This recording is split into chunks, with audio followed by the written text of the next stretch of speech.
À la une de l'actualité, elles ont marqué l'histoire de Lyon en cette journée internationale des droits des femmes. Une visite guidée était organisée pour partir sur leurs traces des femmes qui ont fait bouger les choses et qui sont parfois encore méconnues, vous le verrez, du grand public.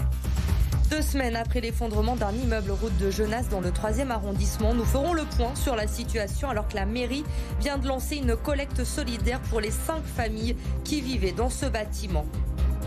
Phoenix, Jacques et Thomas Dutronc, M, Juliette Armanet ou encore Midnight Hall.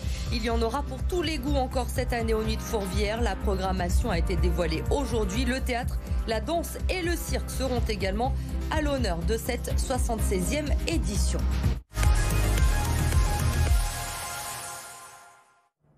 Depuis un an, l'Office de tourisme de Lyon organise des visites guidées pour découvrir les femmes qui ont marqué notre ville. Elles sont artistes, militantes, journalistes ou encore résistantes. Et aujourd'hui, pour la Journée internationale des droits des femmes, le groupe était exclusivement féminin pendant 2 heures. Ces femmes sont parties sur les traces de ces Lyonnaises, parfois méconnues du grand public. Louis Léger.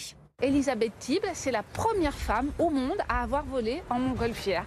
Et c'était où ? C'était ici, à Lyon. Rappeler que les femmes font partie de l'histoire, c'est l'objectif de cette visite.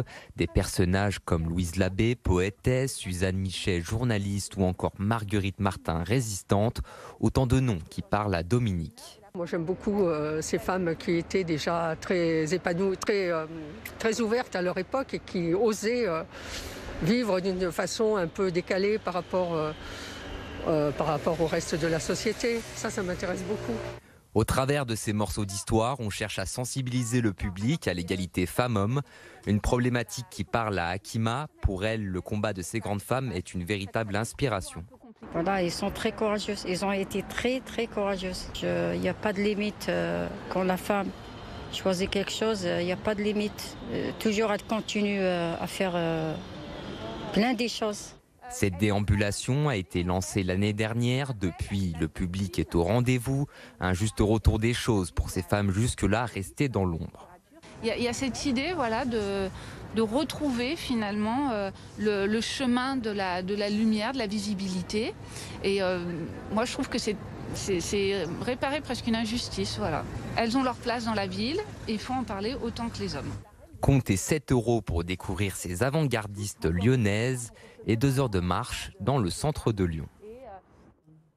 Un bouton d'alerte pour permettre aux femmes victimes de violences d'alerter discrètement leurs proches. Le dispositif est expérimenté par la région Auvergne-Rhône-Alpes et les associations ont reçu aujourd'hui les premiers boutons. Mélanie Ferreira. Alors, voilà, c'est l'alarme.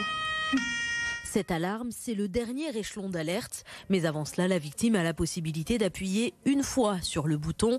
Un SMS est alors envoyé à des contacts qu'elle aura préalablement choisis. Un SMS qui dit par exemple je me sens pas en sécurité, appelle-moi, contacte-moi, et ça permet par exemple aux voisins de taper à la porte pour savoir si on a besoin de quelque chose ou quoi, ou tout simplement d'une manière anodine de dire est-ce que vous avez du sel, et hop on fait baisser la tension et on permet aussi à la femme qui est en situation dans un environnement de violence de pouvoir s'en extraire. Plus discret qu'un téléphone grave danger par exemple, ce bouton connecté peut s'accrocher à un sac, un vêtement ou même au soutien-gorge. Un dispositif bienvenu pour les associations. Il y a des situations, on en a connu nous dans l'association, encore il n'y a pas très très longtemps, de dames qui ont gagné leur procès contre leur agresseur. L'agresseur a été condamné à une peine de prison avec sursis sans ordonnance d'éloignement de l'agresseur. Et donc dans ce cas-là, un dispositif comme le bouton Mon Shérif lui permet vraiment de se sentir protégé et soutenu. La région a investi près de 40 000 € pour acheter ces 1000 boutons connectés. Ils seront testés pendant 6 mois par une vingtaine d'associations. Il y a 2 semaines, un immeuble s'effondrait route de Genasse dans le 3e arrondissement. 5 familles y vivaient. Clémence Delarbre, quelle est la situation aujourd'hui. Eh bien, concernant l'immeuble, un arrêté de péril a été pris il y a quelques jours. Cela peut aboutir soit à des travaux pour réhabiliter le bâtiment, soit à sa démolition. Et ici, vu l'état actuel de l'immeuble, on pense que la démolition sera quand même le plus probable.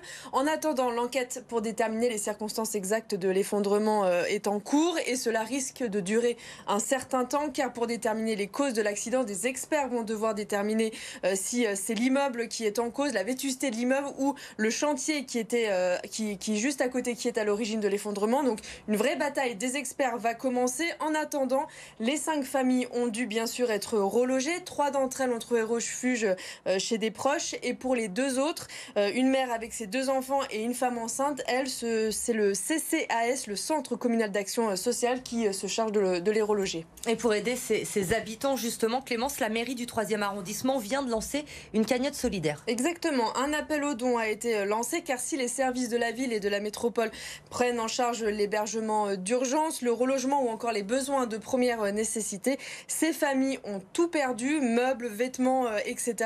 Écoutez Véronique Dubois-Bertrand, maire du 3e arrondissement. La cagnotte est ouverte depuis le début de la semaine jusqu'au 30 mars. C'est l'association, c'est l'ASSO, qui est une association du 3e arrondissement qui est habituée à faire des actions de solidarité. Donc on a fait appel à elle pour porter la cagnotte, qui ensuite sera reversée en intégralité au CCAS. Et c'est le CCAS qui sera en charge de redistribuer aux personnes en ayant besoin, à ces 5 foyers en ayant le plus besoin. On a souhaité faire ainsi pour garantir la légalité et puis la bonne répartition des fonds, que les fonds arrivent bien aux familles impactées. Alors si vous souhaitez participer, il vous suffit d'aller sur le site de l'association l'ASSO.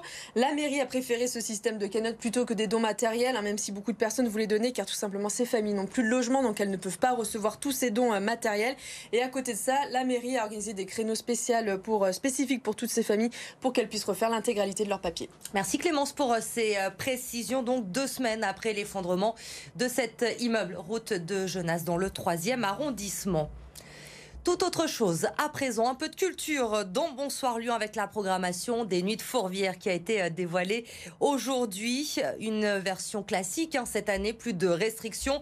Le retour des concerts debout, 173 représentations et des artistes variés qui seront présents à Lyon du 2 juin au 30 juillet. Les détails, c'est avec Lola Colomba. Calogero, Patti Smith, Julien Clerc, Mathieu Chédid ou encore Phoenix, du jazz, du gospel, du rock, il y en aura pour tous les goûts lors de cette édition. Alors retour au classique cette année avec une fosse, les concerts se tiendront debout. Le 14 juillet, les Australiens de Midnight Oil viendront enflammer le théâtre romain. Il y aura d'ailleurs un feu d'artifice tiré au milieu de leur concert. Écoutez la conseillère musicale du festival, Sophie Broyer. On est sur du pluridisciplinaire. Ça veut dire qu'on va faire vraiment appel au théâtre, à la danse, au cirque, à la musique classique, musique métal, hip-hop, électronique, rock, etc. Donc ça a toujours été comme ça aux Nuits de Fourvière, mais c'est vrai que cette année on est assez content parce que c'est aussi un peu un renouveau après ces années un peu difficiles. Du coup il y avait beaucoup de propositions artistiques et ça nous a permis vraiment d'aller chercher plein d'artistes dans plein de styles différents. Mais les Nuits de Fourvière, c'est aussi du théâtre avec la venue de la Comédie Française et sa représentation de Tartuffe. Il y aura également de la danse avec le chorégraphe Benjamin Millepied. Enfin, comme chaque année, le cirque viendra s'installer au domaine de Lacroix-Laval. La billetterie ouvre mardi prochain et plus de 150 000 festivaliers sont attendus. J-1 pour l'Olympique lyonnais. Demain, 18h45, nos Lyonnais affrontent Porto pour leur 8e de finale aller de Ligue Europa. Les Lyonnais qui sont arrivés aujourd'hui du côté de Porto. Match important, évidemment, double confrontation à venir face aux Portugais. Le match retour, ce sera jeudi prochain au Groupama Stadium. Et cet objectif de Ligue Europa, il est très important pour les Lyonnais cette année qui espèrent aller au bout. Il faudra d'abord passer l'épreuve de Porto. Écoutez Moussa Dembélé en conférence de presse aujourd'hui. Il est au micro d'Edouard G. C'est un gros club. C'est un gros club avec des gros joueurs et des bons joueurs, surtout où ils mettent beaucoup d'intensité. Ils ont un jeu très offensif. Et c'est à nous d'essayer de les faire déjouer tout simplement et d'avoir le ballon et de concrétiser nos occasions. On est des compétiteurs, donc on va jouer tous les matchs pour les gagner. il faut garder cette mentalité tout simplement. Après, c'est vrai que la règle a changé, mais c'est 2 matchs et 2 finales et c'est à nous de faire en sorte de sortir vainqueur. Pour moi, non. Et je pense pas qu'il y ait de favori.